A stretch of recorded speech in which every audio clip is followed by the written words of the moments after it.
अक्सर हमें हमारी परेशानियां एक बहुत बड़े पहाड़ की तरह लगती हैं। हम सोचते हैं कि हम इतने बड़े पहाड़ के पार कैसे जाएंगे, इतनी बड़ी परेशानी से हम बाहर कैसे निकल सकते हैं। मैं आपको बता दूं कि आपको किसी पहाड़ के पार जाने की जरूरत नहीं है, किसी भी परेशानी से बाहर निकलने की जरूरत नहीं है। आपको उस पहाड़ के बीच से उस पार जाने का रास्ता निकालना होता है।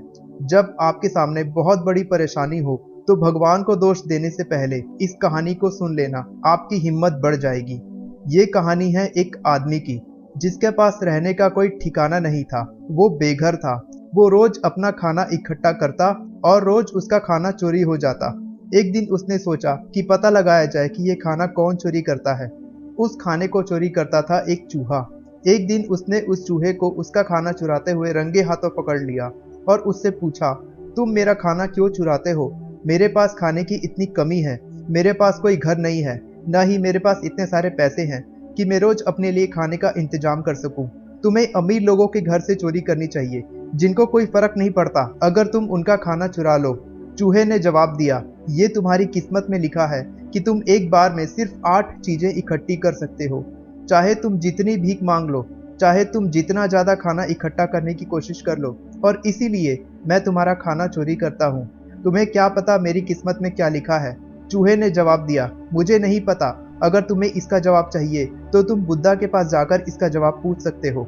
अगले दिन वो आदमी बुद्धा से मिलने निकल पड़ा। जहां बुद्धा रहते थे वो जगह इतनी दूर थी कि जाते जाते उसे रात हो चुकी थी। उसने आसपास देखा तो एक बहुत बड़ी हवेली थी। उसने सोचा कि चलो पूछा जाए अगर यहाँ रहने का कोई इंतजाम मिल जाए। उसने हवेली का दरवाजा खटखटाया और पूछा। जो व्यक्ति उस हवेली में रहता था उसने कहा, तुम यहाँ बड़े आराम से अपनी रात गुजार सकते हो, लेकिन ये बताओ कि तुम इतनी रात को कहाँ जा रहे हो? उसने कहा कि मेरे मन में एक सवाल है जो मैं बुद्धा से पूछने जा रहा हूँ, और कल मैं अपने सफर पर फिर से निकल जाऊंगा, क्योंकि मुझे बुद्धा से हर हाल में मिलना है। उस हवेली में रहने वाले व्यक्ति ने उससे कहा, क्या तुम मेरा भी एक सवाल बुद्धा से पूछ सकते हो? उस आदमी ने बोला, जी बिल्कुल, बताइए क्या पूछना है। उस हवेली के व्यक्ति ने उससे कहा, मेरी एक 16 साल की बेटी है जो गूंगी है, वो बोल नहीं सकती। मुझे पूछना है कि वो वक्त कब आएगा जब उसके मुंह से आवाज निकलेगी, और हमें उसके लिए क्या करना होगा। उस आदमी ने वहां रुकने के लिए परिवार को धन्यवाद किया और कहा कि मैं इसका जवाब पूछकर वापसी में आपको जरूर बताऊंगा। अगले दिन वो आदमी जब अपने सफर पर निकलता है, उसके सामने बहुत सारी बहुत बड़ी पहाड़ियां आती हैं, जिसे पार करके उसे जाना होता है। और जैसे ही वो पहली पहाड़ी को पार करता है, उसे वहां एक जादूगर मिलता है। उस जादूगर के पास एक जादुई छड़ी होती है, और उस जादुई छड़ी की मदद से वो उस आदमी को पहाड़ी के पार लेकर जाता है। और पहाड़ी पार कराने के बाद जादूगर उस आदमी से पूछता है, तुम इतनी दूर क्यों आए हो, और तुम इस पहाड़ी को पार करके कहाँ जाना चाहते हो? उस आदमी ने कहा, मेरे मन में एक सवाल है जो मैं बुद्धा से पूछना चाहता हूँ, और इसीलिए मैं इतना दूर आया हूँ। जादूगर कहता है, क्या तुम मेरा भी एक सवाल बुद्धा से पूछकर उसका जवाब मुझे बता सकते हो? जादूगर कहता है कि मैं पिछले 1000 सालों से स्वर्ग जाना चाहता हूँ। मुझे लगता है कि अब तक मुझे स्वर्ग में होना था। क्या तुम बुद्धा से पूछकर मुझे बताओगे कि मुझे स्वर्ग जाने के लिए क्या करना होगा? उस आदमी ने पहाड़ी पार कराने के लिए उसे धन्यवाद किया और कहा कि मैं इसका जवाब पूछकर आपको जरूर बताऊंगा।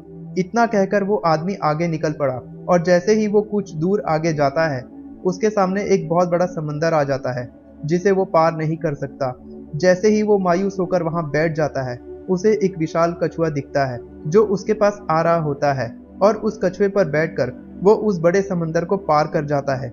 जैसे ही वो कछुआ उस आदमी को समंदर के पार लेकर जाता है, कछुआ उस आदमी से पूछता है, तुम इतना दूर क्या करने आए हो, और तुम कहाँ जा रहे हो? उस आदमी ने कहा, मेरे मन में एक सवाल है जो मैं बुद्धा से पूछने जा रहा हूँ। तब उस कछुए ने बोला, क्या तुम मेरा भी एक सवाल बुद्धा से पूछकर उसका जवाब मुझे बता सकते हो? उस कछुए ने कहा, पिछले 500 सालों से मैं एक बहुत बड़ा ड्रैगन बनकर यहाँ से बाहर निकलने की कोशिश कर रहा हूँ। मेरी जानकारी के अनुसार अब तक मुझे ड्रैगन बन जाना था। क्या तुम मुझे बता सकते हो कि मुझे ड्रैगन बनने के लिए क्या करना होगा? उस आदमी ने समंदर पार कराने के लिए उसे धन्यवाद किया और कहा कि मैं आपका सवाल पूछकर आपको जरूर बताऊंगा।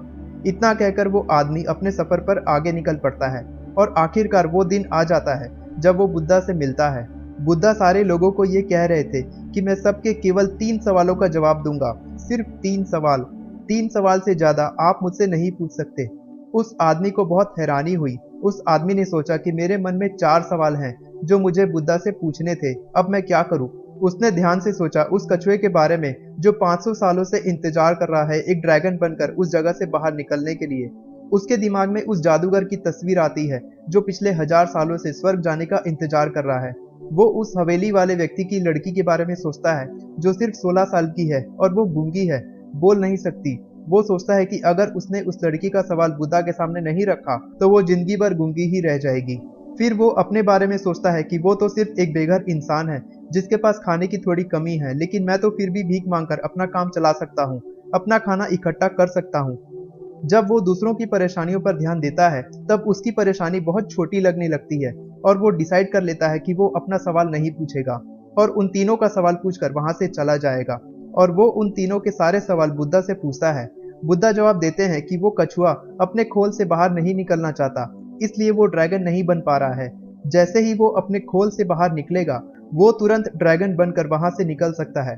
बुद्धा कहते हैं कि वो जादूगर इसलिए स्वर्ग में नहीं जा पा रहा है क्योंकि वो अपनी जादुई छड़ी को छोड़ने को तैयार नहीं है और वो छड़ी उसके एंकर पॉइंट का काम कर रही है जो उसे वहां रहने पर मजबूर कर रही है।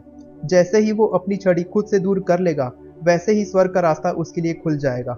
बुद्धा कहते हैं कि वो लड़की जो गूंगी है, बोल नहीं सकती, वो बोलना शुरू कर सकती है। जैसे ही उसका जीवन साथी उसके सामने आएगा वो बोलने लग जाएगी।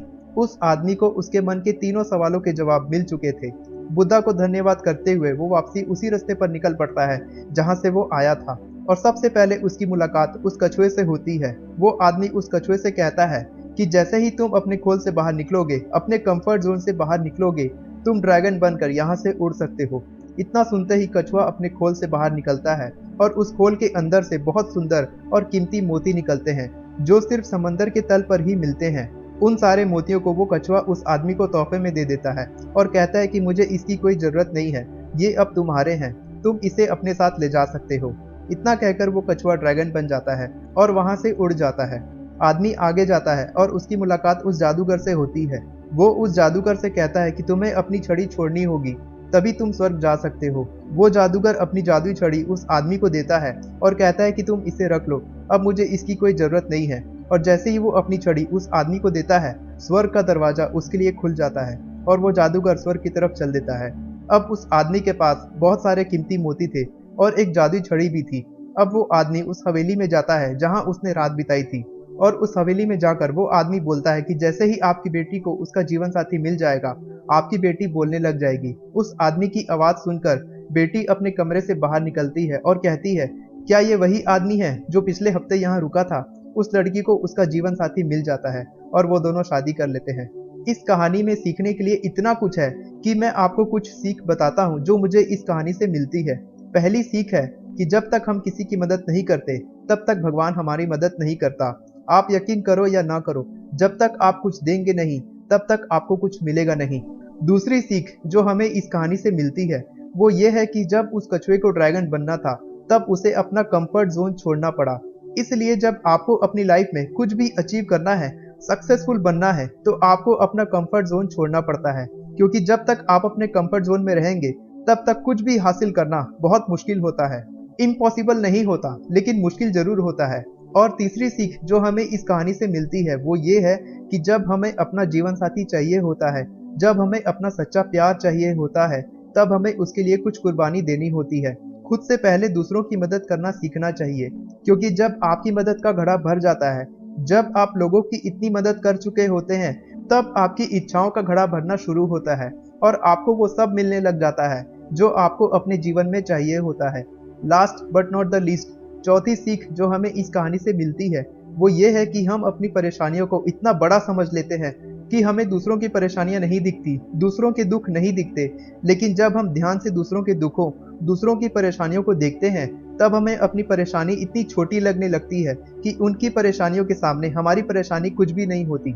ऐसा नहीं है कि हम चाहते हैं कि दूसरे परेशान हो और उनके जीवन में बहुत परेशानी आए, लेकिन हर किसी के जीवन में परेशानी जरूर होती है, चाहे वो अमीर हो, गरीब हो, स्वस्थ हो या बीमार हो, नौजवान हो या बुढ़ा हो या कोई भी हो। इस दुनिया में ऐसा कोई व्यक्ति नहीं है जिसके जीवन में कोई भी परेशानी ना हो। इसलिए दोस्तों, मैं आपसे ये कहना चाहता हूँ कि जब आपको ऐसा लगे कि आपके जीवन में बहुत बड़ी परेशानी आई है, तब सोचो कि जो लाइफ आप जी रहे हो उस लाइफ के सपने कई लोग देखते हैं।